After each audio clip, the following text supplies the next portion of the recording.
Hello students, welcome to my channel. As most of you were demanding this chapter balance of payment, तो मैंने अब इस chapter को कराना शुरू कर दिया है. ठीक है, बैलेंस ऑफ पेमेंट को हम पहले कर लेते हैं, बाकी वीडियोस हम बाद में ले आएंगे क्योंकि आपके एग्ज़ाम्स आ रहे हैं.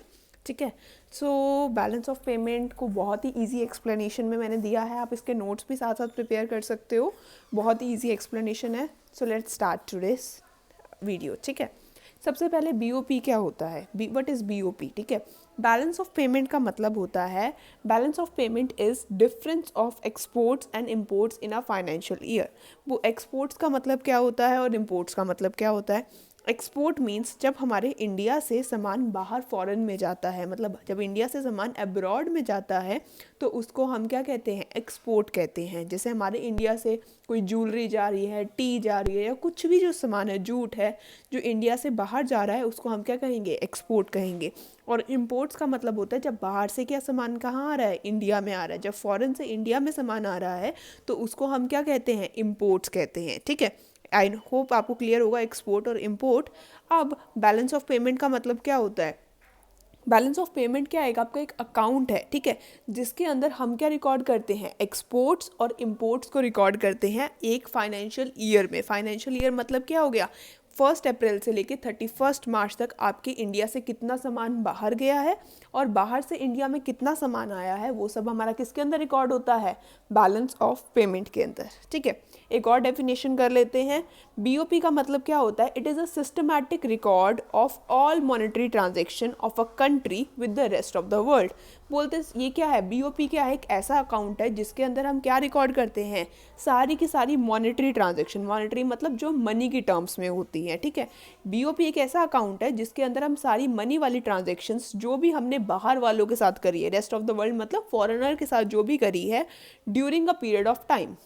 हो इसमें बस यही है कि जितने भी आपने एक्सपोर्ट्स या इम्पोर्ट्स करे हैं, मॉनेटरी ट्रांजैक्शन का मतलब यही होता है कि आपने कितने एक्सपोर्ट्स और जितने इम्पोर्ट्स करे हैं बाहर वालों के साथ, उसको हम किसके अंदर रिकॉर्ड करते हैं, बीओपी के अंदर रिकॉर्ड करते हैं. और मोस्टली वो क्या होता है, 1 ईयर ऑफ टाइम होता है. ठीक है, मोस्टली ये फाइनेंशियल ईयर होता है. आप इन दोनों में से कोई भी डेफिनेशन कर सकते हो जो आपको ईजी लगे. ठीक है, बीओपी क्या है, बीओपी एक ऐसा अकाउंट है जिसके अंदर हम क्या रिकॉर्ड करते हैं, एक्सपोर्ट्स और इम्पोर्ट्स को रिकॉर्ड करते हैं जो किस में है, इन अ फाइनेंशियल ईयर में है. ठीक है, फाइनेंशियल ईयर मतलब एक साल के अंदर. अब नेक्स्ट आता है बीओपी के क्या फीचर्स हैं, क्या फीचर्स होते हैं. बीओपी के अंदर हम क्या करते हैं, सिस्टमैटिक रिकॉर्ड करते हैं. ठीक है, टाइम टू टाइम जो जो एक्सपोर्ट हो रहा है या जो जो इम्पोर्ट हो रहा है उसको एक सिस्टमैटिक वे में रिकॉर्ड करते हैं हम किसके अंदर, बीओपी अकाउंट के अंदर. ठीक है, जैसे अकाउंट्स के स्टूडेंट्स को पता होगा, जैसे हम जर्नल बनाते हैं, लेजर बनाते हैं, कोई भी अकाउंट बनाते हैं, वैसे ही हमारा क्या बनता है, बीओपी अकाउंट बनता है. ठीक है, नेक्स्ट क्या आता है, it is based on double entry system. जो अकाउंट्स करते हैं उनको तो समझ आ गया होगा कि डबल एंट्री सिस्टम क्या होता है. डबल एंट्री सिस्टम का मतलब क्या होता है, हर एक चीज़ की 2 ट्रांजेक्शन्स होती हैं. ठीक है, एक जगह से फॉर एग्जांपल अगर आपने फर्नीचर खरीदा है तो आपके पास फर्नीचर आएगा और आपका पैसा जाएगा. तो हर एक चीज़ की क्या होती हैं, 2 ट्रांजेक्शन होती हैं. अगर मैंने क्या करा, कोई एसेट खरीदा है, मशीन खरीदी है, तो मशीन मेरे पास आएगी और मेरा पैसा जाएगा. तो हर एक चीज़ की 2 ट्रांजेक्शन्स होती हैं, उसको हम क्या कहते हैं, डबल एंट्री सिस्टम कहते हैं. जो आर्ट्स वाले हैं वो उसको याद कर सकते हैं, it is based on double entry system.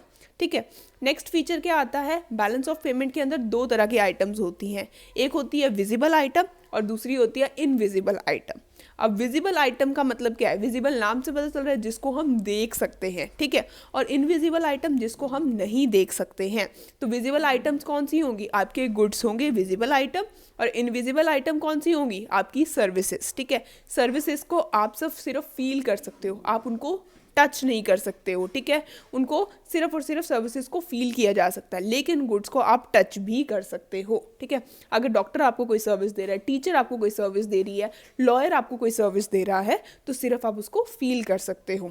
अब नेक्स्ट चलते हैं, BOP account records all the receipts and payment. आपका BOP अकाउंट होता है, उसके अंदर हम क्या करते हैं, सारी की सारी रिसीट्स और पेमेंट्स को रिकॉर्ड करते हैं। रिसीट का मतलब क्या होता है, आपकी इनकम, ठीक है, जहाँ से भी आपको पैसा आ रहा है। इनकम का मतलब क्या होता है, जो आपको पैसा आ रहा है और जो आप पे कर रहे हो, ठीक है। BOP अकाउंट के अंदर आप सारी की सारी रिसीट्स और सारी की सारी पेमेंट्स को रिकॉर्ड करते हो। सबसे पहले आप क्रेडिट और डेबिट समझ लो। क्रेडिट का मतलब क्या होता है और डेबिट का मतलब क्या होता है, अकाउंट्स वालों को पता होगा, ठीक है। क्रेडिट का मतलब होता है आपका प्लस, ठीक है, और डेबिट का मतलब होता है आपका माइनस, ठीक है। अगर आपको कहीं से पैसा आ रहा है तो आप अपने गूगल पे अकाउंट में चेक करते होगे या फिर आप पेटीएम में देखते होगे, आपको लिखा हुआ आता है your account is credited with ₹500, your account is credited with ₹5000, ठीक है। अगर आपको इनकम आ रही है तो वो क्या होती है, क्रेडिट होती है, ठीक है। और अगर आपकी कोई पेमेंट जा रही है, अगर आपके अकाउंट से पैसा जा रहा है तो वो क्या होता है, आपका डेबिट। अगर आपने किसी को ₹500 पे करे हैं तो आपके अकाउंट में लिखा आएगा your account is debited with ₹500, है ना। तो क्रेडिट मीन्स क्या होता है, प्लस होता है, और डेबिट मीन्स क्या होता है, माइनस होता है। आगे चलते हैं। अगर आपकी क्या है, रिसीट है, तो वो कहाँ पे आएगी, आपकी क्रेडिट साइड आएगी। रिसीट का मतलब क्या होता है, आपकी इनकम। इनकम क्या होती है, हमेशा क्रेडिट होती है ना। इनकम है तो वो क्या होगी, आपके अकाउंट में क्या होगी, प्लस होगी, ठीक है। पेमेंट है वो आपके अकाउंट से क्या होगी, माइनस होगी, ठीक है। रिसीट क्या होती है, आपकी प्लस होती है, और जो पेमेंट होती है वो क्या होती है, आपकी माइनस होती है, ठीक है। आगे चलते हैं, कंपोनेंट ऑफ BOP। BOP के कौन कौन से कंपोनेंट होते हैं, BOP के आपके 3 कंपोनेंट होते हैं, ठीक है। सबसे पहला है आपका करंट अकाउंट, दूसरा है आपका कैपिटल अकाउंट, और तीसरा है आपका ऑफिशियल रिजर्व अकाउंट, ठीक है। ये 3 कंपोनेंट है और इनके अंदर भी आपके आगे आगे पार्ट्स आएंगे। आगे चलते हैं, हमारा जैसे अकाउंट्स में अकाउंट बनता है वैसे ही आपका BOP अकाउंट बनता है, ठीक है। BOP अकाउंट में लेफ्ट साइड क्या आता है, आपका क्रेडिट आता है, और राइट साइड आपका क्या आता है, डेबिट आता है, ठीक है। क्रेडिट का मतलब क्या है, जब आपके पास कैश इनफ्लो हो रहा है, आपके पास कैश आ रहा है तो उसको हम क्या कहेंगे, क्रेडिट कहेंगे, ठीक है। अगर इनकम आ रही है तो वो क्या होगी, आपकी क्रेडिट होगी। और अगर आपकी कोई पेमेंट जा रही है तो वो क्या होगी, आपकी डेबिट होगी। डेबिट का मतलब क्या है, आउटफ्लो ऑफ कैश, और क्रेडिट का मतलब क्या है, inflow of cash. I hope आपको क्लियर हुआ होगा डेबिट क्या होता है और क्रेडिट क्या होता है, ठीक है। क्रेडिट मतलब क्या है, जब कैश आपके पास इनफ्लो हो रहा है, आपके पास इनकम आ रही है। और डेबिट का मतलब क्या है, जब आपके पास से कैश आउटफ्लो हो रहा है, आपके पास से कैश जा रहा है, उसको हम क्या कहेंगे, डेबिट कहेंगे, ठीक है। आगे चलते हैं। आगे आपके आते हैं करंट अकाउंट, कैपिटल अकाउंट। ये BOP अकाउंट मैंने दोबारा से क्रिएट किया है दोबारा, ताकि आपको मैं ये कंसेप्ट को क्लियर करवा सकूं, ठीक है। अब आपका क्या होता है, करंट अकाउंट के अंदर आपकी क्या चीज़ें आती हैं। करंट अकाउंट के अंदर आपका आता है सारे की सारी इंपोर्ट और एक्सपोर्ट्स, जो भी आप गुड्स और सर्विसेज को इंपोर्ट या फिर एक्सपोर्ट करते हो वो आपकी आती है करंट अकाउंट के अंदर, ठीक है। कैपिटल अकाउंट के अंदर क्या आता है, कैपिटल अकाउंट के अंदर आती हैं आपकी बोरोइंग्स हो गई, ठीक है। आपने फॉरेन में इन्वेस्ट करा है, वो किसके अंदर आएगा, आपका कैपिटल अकाउंट के अंदर आएगा, ठीक है। तो 2 तरह के अकाउंट है हमारे, एक है करंट अकाउंट और एक है कैपिटल अकाउंट। इसको मैं भी आपको आगे डीप में कराऊंगी, ये थोड़ा सा कंसेप्ट आप समझ लो, ठीक है। अब आपके करंट अकाउंट में भी यहाँ पे आपका क्या होगा, क्रेडिट होगा, और यहाँ पे आपका क्या होगा, डेबिट होगा। क्रेडिट में क्या आएगा, क्रेडिट, अब आपने क्या करा है, कोई चीज़ को क्या करा है, एक्सपोर्ट करा है। आपके इंडिया से सामान जब बाहर गया है, एक्सपोर्ट करा है, तो आपके पास पैसा क्या होगा, आएगा ना, क्रेडिट होगा।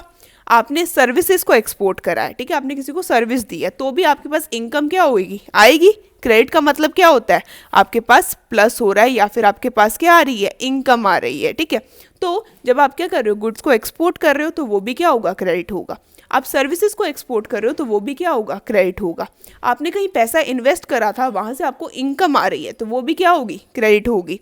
आपने यूनिलेटरल इनकम रिसीव हो रही है आपको। यूनिलेटरल इनकम का मतलब क्या होता है, अगर आपका कोई फ्रेंड या आपके मम्मी पापा आपके फॉरेन में रहते हैं और आपको इंडिया में इनकम भेज रहे हैं, ठीक है, उसको हम क्या कहते हैं, यूनिलेटरल इनकम कहते हैं। जैसे आपको कहीं से गिफ्ट आते हैं फॉरेन से, ठीक है, तो अगर आपको बाहर से आपके पापा मम्मी पैसे भेज रहे हैं तो वो भी क्या है, इनकम है आपके लिए, और वो भी क्या हो जाएगी, क्रेडिट हो जाएगी।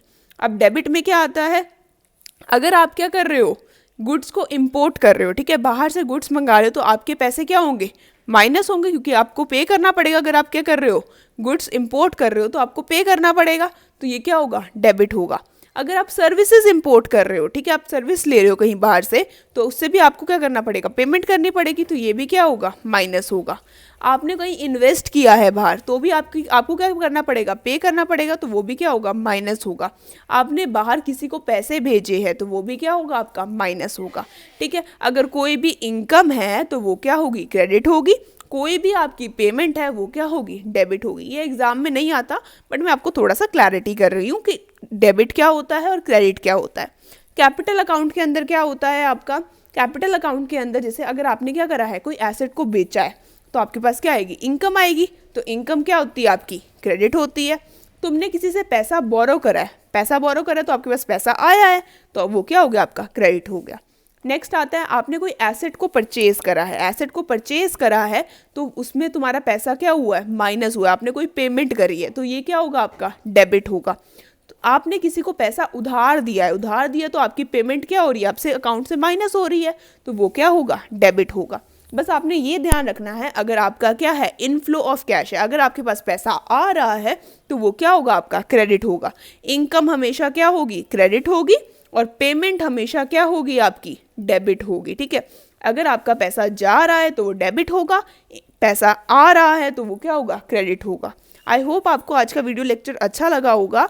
बाकी हम इसके कंपोनेंट्स नेक्स्ट लेक्चर में करेंगे, बिकॉज वीडियो बहुत लंबी हो जाएगी। Thank you and please support.